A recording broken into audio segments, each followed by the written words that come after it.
Viewer discretion is advised. A body was hauled onto the boat. It looked like it has been dead for days and submerged underwater for a very long time. It looked unnaturally pale, no signs of injuries, and the antlers on the body's head looked real, almost too real. Suddenly, the thing opened its eyes and grabbed the nearest person and dived into the icy water. Another ran forward to save him, but was also dragged against his will. The remaining fishermen ran to the bridge to radio for help.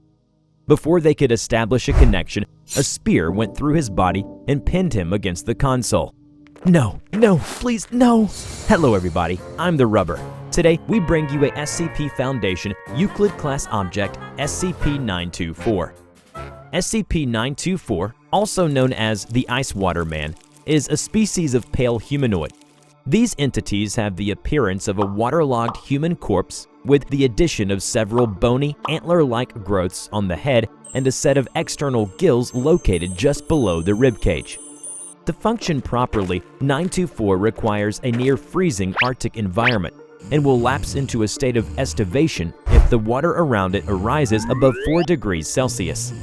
924 is an ambush predator. It attacks prey from underwater using either a hole in the ice as an appropriate ambush location or by simply breaking through the ice itself. It is highly sensitive to both smell and vibrations, allowing it to track prey from significant distances or through the ice. If the attack is successful, the target is promptly drowned. After that, 924 will drag the body down to the ocean floor for consumption. After 1 to 6 hours, the drowned bodies will be released to the surface. The recovered bodies show all signs of prolonged submersion and high pressure, as well as liquefaction and consumption of internal organs and muscles. 924 was first recorded as a series of mysterious disappearances of ice fishermen in an undisclosed area. The local authorities, after being alerted on a fishing vessel which had not returned from a fishing expedition, dispatched Agent Kurt and Sergeant Marlowe to investigate. The pair rented a speedboat from the village and rowed out to sea.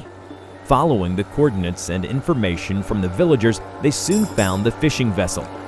The boat was floating idly on calm water, with thin sheets of ice blocks closely surrounding it. No signs of life. They waded through the ice to get closer to the boat. Once aboard, a pungent stench assaulted their nostrils. Sergeant Marlowe was about to hurl, but he held it in. Agent Kurt drew his pistol.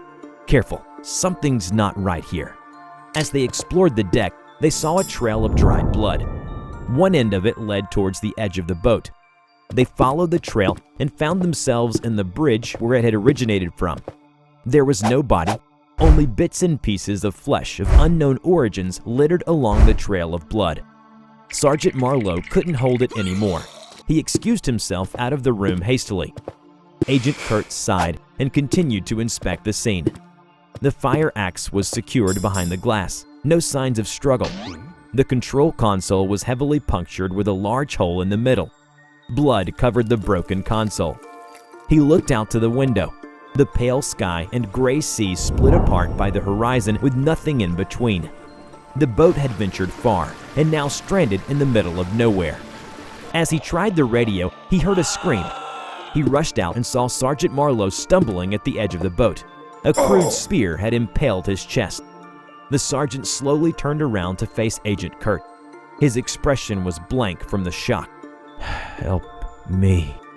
Suddenly, a pale hand took hold of the sergeant from behind and pulled him overboard. Agent Kurt rushed forward and saw a pool of blood forming on the water. He immediately took out his radio to call for help. "This is Agent Kurt, requesting backup. I'm on top of the..." Before he could finish, the creature, 924, broke through a sheet of ice and jumped straight towards Agent Kurt. It got on top of him. Agent Kurt quickly fired at 924. A few shots made contact, and it was forced to retreat to the water. Was it the same one that took Marlowe? Or is there more of them? Agent Kurt thought to himself. He got up and ran to his boat. He had to get back to mainland as soon as possible. As he jumped on his boat, 924 climbed into it with a spear and hurled it towards Agent Kurt. He managed to dodge it, but it found its mark on the boat and made a hole. The boat was beginning to sink as water poured in. 924 lunged towards Agent Kurt and dragged him underwater. It had him in its death grip, and they were going down rapidly. Agent Kurt took out his knife and managed to stab 924 multiple times despite feeling encumbered by the water, enough for him to get away from it. It clawed at his legs, but he managed to climb back onto the fishing boat. He had lost both his gun and knife. His speedboat was sunk. Hypothermia became a problem as he shivered in his wet clothes. His wounded leg was beginning to smart. On top of all that, he was alone and being hunted. Agent Kurt staggered his way back into the bridge and tried desperately to start the engine. "Oh, come on, start, you worthless piece of junk." He remembered his radio. He ran out to the deck where 924 attacked him and saw his radio atop a drifting ice on the water. It was some distance away. He would have to swim for it. He would either drown before he makes it, or 924 would hunt him down. Daylight was fading fast, and the cold was sapping his energy away. He had to act, and fast. He paced back into the bridge and broke out the fire axe, went to the edge of the boat and waited. "Come on, you bastard, I dare you." He gripped the axe in anticipation. He couldn't feel his wound anymore, as if the adrenaline had numbed all his senses of pain and fear. He could see the antlers under the water, getting closer and closer. As it lunged out of the surface, Agent Kurt swung the axe against it with all his might and struck right at its neck. Down it fell, back into the water. Agent Kurt watched the water for another moment. Decided that 924 was down for good, he tossed the axe aside and took off his wet parka as it would only slow him down, then jumped into the water.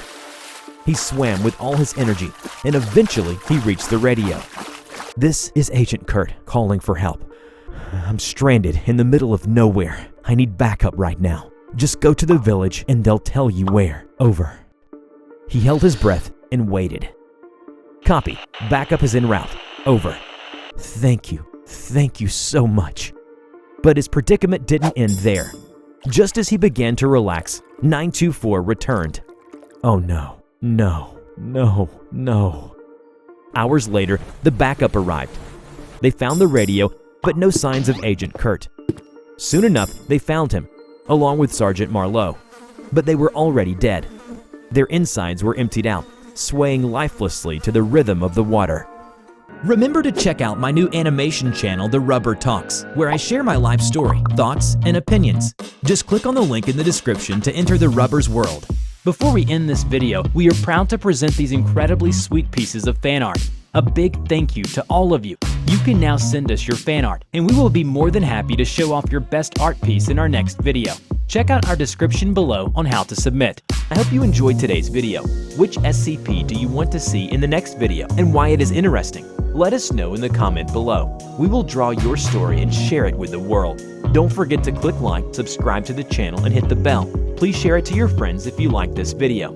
Thank you so much for watching, and we will see you in the next video. Bye-bye.